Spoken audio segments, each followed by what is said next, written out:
Okay. Section 3. Answer all the questions. Each question carries 2 marks. So ఇక్కడ ప్రతి question కూడా 2 marks అనేది carry చేస్తుందమ్మా. Okay.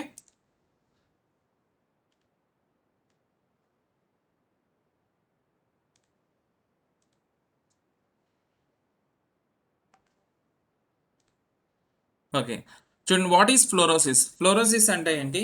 What are its symptoms? Fluorosis అంటే ఏంటి? వాటి తాలూకా సిమ్టమ్స్ ఏంటి? సో ఫ్లోరోసిస్ అంటే ఏంటి? So fluorosis is the adverse condition caused by it is caused by higher dissolution of fluorine in under ground water. So under ground వాటర్లో fluorine అనేది ఎక్కువగా ఉంటే వచ్చే వ్యాధి ఏంటంటే ఫ్లోరోసిస్. సో దీని సిమ్టమ్స్ ఏంటంటే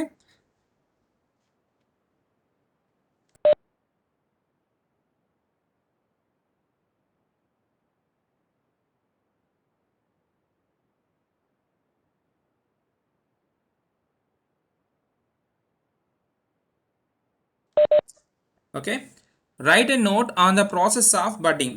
సో బడ్డింగ్ అంటే ఏంటి, అది ఎలా జరుగుతుంది? సో ఇది తెలిసిందే కదా, బడ్డింగ్ అంటే ఏంటి? Budding is the mode of asexual mode of reproduction in ఎక్కడ జరుగుతుంది? అది ఈ సెల్స్లో జరుగుతుంది. సో ఇది ఎలా, బడ్డింగ్ అనేది నార్మల్గా మనకి ఎలా జరుగుతుంది?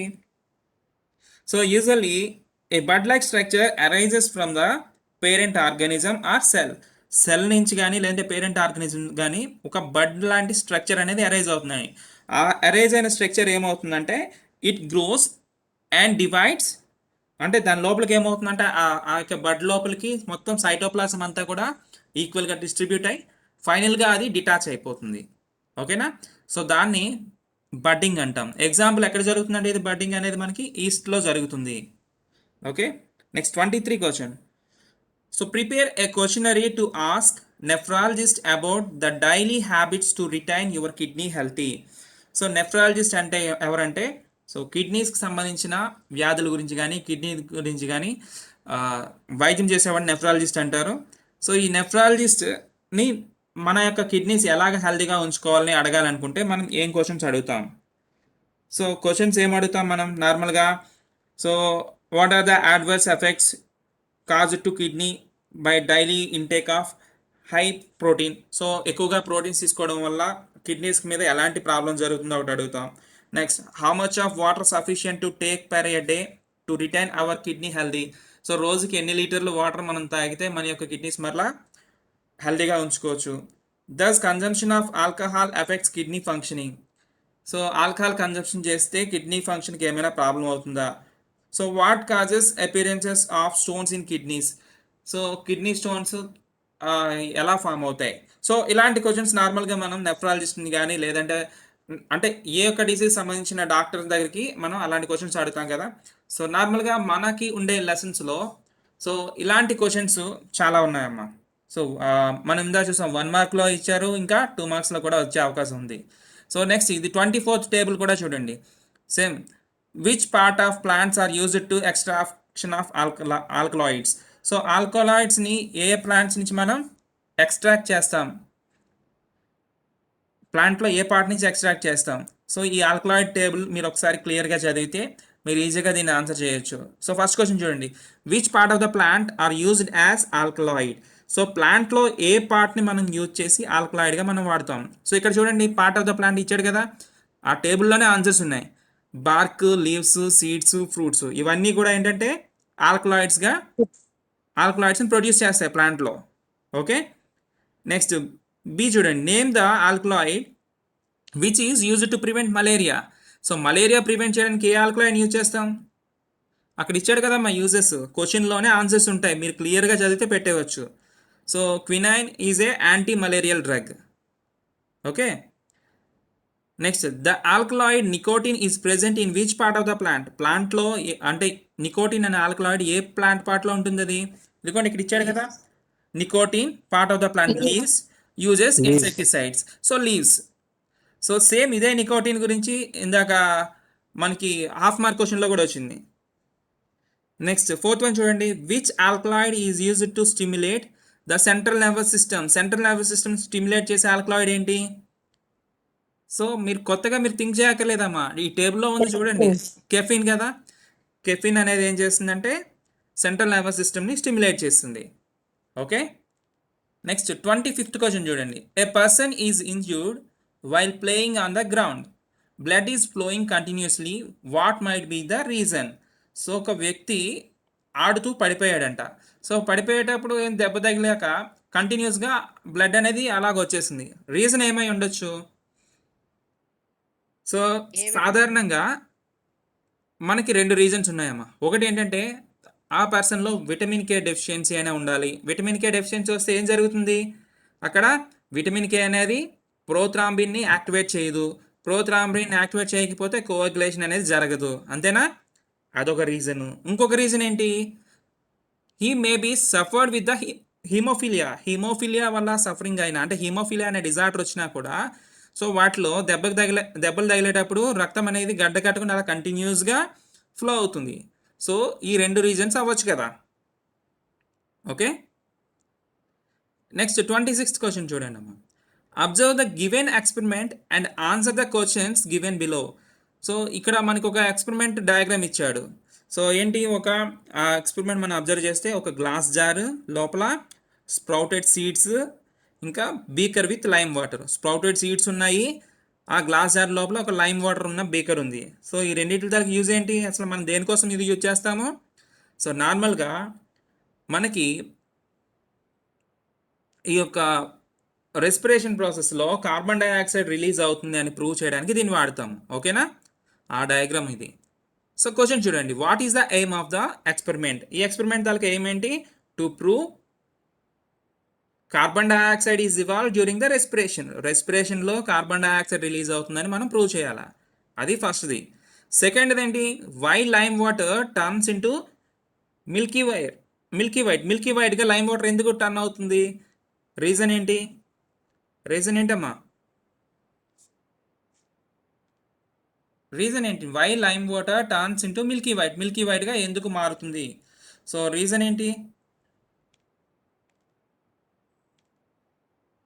సో దానికి రీజన్ వచ్చేసరికి కార్బన్ డైఆక్సైడ్ అనేది దేంతో, లైమ్ వాటర్తో రియాక్ట్ అయితే మిల్కీ వైట్గా మారుతుంది. ఓకేనా, నెక్స్ట్ క్వశ్చన్ నెంబర్ 27 చూడండి. How will you appreciate cell division that help in perpetuation of the life. So మనం సెల్ డివిజన్ గురించి నేర్చుకున్నాం. సెల్ డివిజన్ ఏం చేస్తుందంటే, మైటాసిస్ అనేది ఫస్ట్ థింగ్, దెబ్బ తగిలేటప్పుడు అక్కడ ఉండే సెల్స్ని మరలా రీప్లేస్ చేస్తుంది. ఇంకా మన యొక్క క్రోమోజోమ్ నెంబర్ అనేది ఈక్వల్గా ఆఫ్ స్ప్రింగ్స్కి వెళ్ళాలంటే మనకి సెల్ డివిజన్ కావాలి. సో ఈ రెండు కారణాల వల్ల సెల్ డివిజన్ అనేది సో లైఫ్ని పెర్పెచుయేషన్ అంటే లైఫ్ని లీడ్ చేయడానికి చాలా అవసరమని అర్థం అమ్మా. Next 28, draw a neatly label diagram showing a peristaltic movement in oesophagus. So ఈసోఫాగస్లో పెరిస్టాల్టిక్ మూమెంట్స్ ఎలా జరుగుతాయి అనే దానికి ఒక డయాగ్రామ్ మనం డ్రా చేసి పెట్టాలి. మనకు తెలుసు కదా పెరిస్టాల్టిక్ మూమెంట్స్ ఎలా జరుగుతాయి. పెరిస్టాల్టిక్ మూమెంట్స్ అంటే a wave like movements which are occurs in the oesophagus. ఎందుకు అక్కడ అలా జరుగుతుందంటే, oesophagus is lined with the mucous మెంబ్రెయిన్తో అది లైన్ అయ్యి ఉంది. Next the small amounts of the food that is the bolus which is coming from the mouth and enters into the esophagus. From here the esophagus it transfer the food into stomach లోకి ఆ ఫుడ్ని transfer చేస్తుంది. So ఎలాగంటే ఈ యొక్క small ball లాగా ఉండే ఈ యొక్క బాలస్ని సో వేవ్ ఆకారంలో అంటే ఒక తరంగం ఆకారంగా అది ఏం చేస్తుందంటే స్టమక్లోకి పోనిస్తుందమ్మా. ఓకేనా, సో ఆ డయాగ్రామ్ మీరు ఇక్కడ డ్రా చేయాలి. So coming to the next one, section 4. So section 4 ఒకసారి చూద్దాం. చూడండి ఏం ఇచ్చాడు ఇక్కడ. సెక్షన్ 4 మనకి అన్నీ కూడా ఇంటర్నల్ చాయిస్ అని చెప్పాం. సో ప్రతి క్వశ్చన్కి 4 మార్క్స్. ఓకేనా, 5 క్వశ్చన్స్ ఇస్తాడు, 5 మనం 5 క్వశ్చన్స్ ఇస్తాడు, 5 క్వశ్చన్స్ అటెంప్ట్ చేయాలి. Each question carries the 4 marks. Okay, so ఏంటంటో చూడండి. సో ఈ క్వశ్చన్స్ నేను చెప్తాను, మీరు ఇది ఆన్సర్ చేయండి అమ్మా.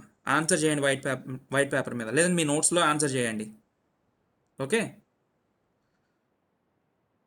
First one, right the differences between arteries and veins. ఆర్టరీస్కి మరియు వెయిన్స్కి మధ్య డిఫరెన్సెస్, లేదా suggest any three programmes for prevention of soil pollution in view of the avoiding pesticides. So soil pollution prevent చేయడానికి ఏవైనా మూడు సజెషన్స్ రాయమన్నాడు, దేనికి సంబంధించి? పెస్టిసైడ్స్ వాడకుండా. ఓకేనా, ఇది ఫస్ట్ క్వశ్చన్. సెకండ్ క్వశ్చన్లో what is the role of diaphragm and ribs in respiration? So రెస్పిరేషన్లో డయాఫ్రమ్ మరియు రిబ్స్ తాలూకా ఆవశ్యకత ఏంటని అడుగుతున్నాడు. Are both active in man and women, ఈ రెండు కూడా స్త్రీ పురుషుల్లో యాక్టివ్గా పార్టిసిపేట్ చేస్తాయని అడుగుతున్నాడు. ఓకే, దాంట్లో second question, write about the 4 R's needed for the protection and conservation of environment. So environment protection సంబంధించిన 4 R's. సో 4R అంటే so reduce, reuse, recover.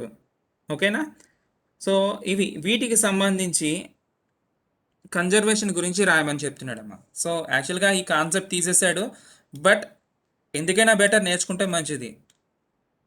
Next question number 31. Write the experiment you have performed in your school laboratory to know action of saliva on floor. Okay, so ఇదొకటి చాలా important question అమ్మా. Action of saliva on floor. So floor అంటే ఏంటి? పిండి పదార్థం కదా, దాని మీద సలైవా తాలూకా యాక్షన్కి సంబంధించి, అంటే సలైవా ఎలా యాక్ట్ చేస్తుంది దానికి సంబంధించిన ఎక్స్పెరిమెంటల్ క్వశ్చన్ అమ్మా ఇది. ఓకే, నెక్స్ట్ దాంట్లో B, answer the following questions by observing the diagram showing the experiment. So first one, what will you prove this experiment? So ఇక్కడ మనకి యాక్చువల్గా డయాగ్రామ్ ఇవ్వాలి. సో ఈ డయాగ్రామ్ లేదు, సో దీన్ని మీకు తర్వాత నేను షేర్ చేస్తానండి. సో 32 చూడండి. One student wants to cross pure tall plant with pure dwarf plant. What would be the F1 and F2 generation?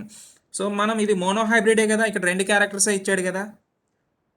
So దీనికి సంబంధించి మనం ఎలాగంటే ఆన్సర్ చేయాలా, మనం మోనోహైబ్రిడ్ క్లాస్ చెప్పుకున్నాం కదా, అంటే అక్కడ టాల్ ప్లాంట్, డ్వార్ఫ్ ప్లాంట్ చెప్పాం కదా, సేమ్ ఎగ్జాంపుల్ యాజ్ ఇట్ ఈస్గా అదే ఇక్కడ రాసేయండి. అంటే ఒక చెక్కర్స్ బోర్డ్ వేస్తాం, అంటే పన్నెట్ స్క్వేర్ వేస్తాము, వేసేసి దాంట్లో ఒక పేరెంట్ వచ్చేసరికి ప్యూర్ టాల్, ఇంకోటి ప్యూర్ డ్వార్ఫ్, అంతే కదా. సో ఈ టాల్ ప్లాంట్స్ ప్రొడ్యూస్ చేసే గ్యామెట్స్ ఏంటంటే క్యాపిటల్ టీ ప్రొడ్యూస్ చేస్తుంది, డ్వార్ఫ్ వచ్చేసరికి స్మాల్ టీని ప్రొడ్యూస్ చేస్తుంది. సో ఈ రెండింటిని కూడా క్రాస్ చేస్తే మనకు వచ్చేదేంటి? సో అది మీకు తెలిసిందే, ఆ చెక్కర్ బోర్డ్ వేసి క్లియర్గా దాని గురించి law of dominance, law of segregation గురించి రాయండి చాలు. ఓకే, నెక్స్ట్ క్వశ్చన్ ఏం ఇచ్చాడు? ఇక్కడ మనకి పిట్యూటరీ గ్లాండ్స్ ఇచ్చాడు, సారీ హార్మోన్స్ ఇచ్చాడు, హార్మోన్స్ తాలూకా టేబుల్ ఇచ్చాడు. సో వీటిని మీరు క్లియర్గా ఎక్స్ప్లెయిన్ చేయడమే. ఇక్కడ ఏమి ఇచ్చాడు చూడండి, ఈ టేబుల్ బేస్ చేసుకొని ఇక్కడ క్వశ్చన్స్ ఇచ్చాడు. Write the importance of hormones. Hormones తాలూకా ఉపయోగం ఏంటి? ఇదిగో ఇది పక్కన ఉన్నాయి కదా, ఇవన్నీ ఇంపార్టెన్స్ కింద వస్తాయి. Which hormone is responsible for growth of bone? So bones తాలూకా గ్రోత్కి ఏది అవసరం? సో ఇక్కడ ఈ ప్రతి హార్మోన్ దాని తాలూకా ఫంక్షన్ ఇచ్చాడు కదా. సో ఈ ఆన్సర్స్ అన్నీ కూడా ఈ టేబుల్లోనే ఉంటాయమ్మా, మనం ఏం బయట నుంచి ఓన్గా రాయాల్సిన పని లేదు. క్లియర్గా క్వశ్చన్ అబ్జర్వ్ చేసుకుంటే మనకు అర్థమవుతుంది. Next 33, question number 33. Draw a neat label diagram to explain plant fertilization. So plant fertilization గురించి సంబంధించిన ఒక డయాగ్రామ్ మనం క్లియర్గా రాయాలి. సో స్టిగ్మాలో అక్కడ అది పోలెన్ గ్రైన్స్ అనేది జర్మినేట్ అయిన తర్వాత ఎలాగా పోలెన్ ట్యూబ్ వచ్చి సో ఎంబ్రియో సాక్లో ఉన్న ఎగ్తోని సెకండరీ న్యూక్లియస్ ఎలా ఫ్యూజ్ అవుతుందో అది మనం క్లియర్గా మెన్షన్ చేసుకోవాలి ఆ డయాగ్రామ్. దాని గురించి కొన్ని పాయింట్స్ రాయాలి. Next, which diagram do you draw to label given parts? ఈ కిందన కొన్ని పార్ట్స్ ఇచ్చాడు, ఈ పార్ట్స్ని మనం గుర్తించాలంటే ఏ డయాగ్రామ్ డ్రా చేయాలి? సో చూడండి, అబ్జర్వ్ చేయండి. Bowman's capsule, loop of Henle, collecting duct, glomerulus. So ఇవన్నీ దేంట్లో ఉంటాయి మనకి? ఈ పార్ట్స్ దేనిలో ఉంటాయి? బామన్స్ క్యాప్సిల్ ఎక్కడ ఉంటుంది? లూప్ ఆఫ్ హెన్లీ ఎక్కడ ఉంటుంది? కలెక్టింగ్ డెక్ట్, గ్లామరులస్ ఇవన్నీ ఎక్కడ ఉంటాయి? సో ఇవన్నీ కూడా మనకి ఎక్కడుంటాయమ్మా?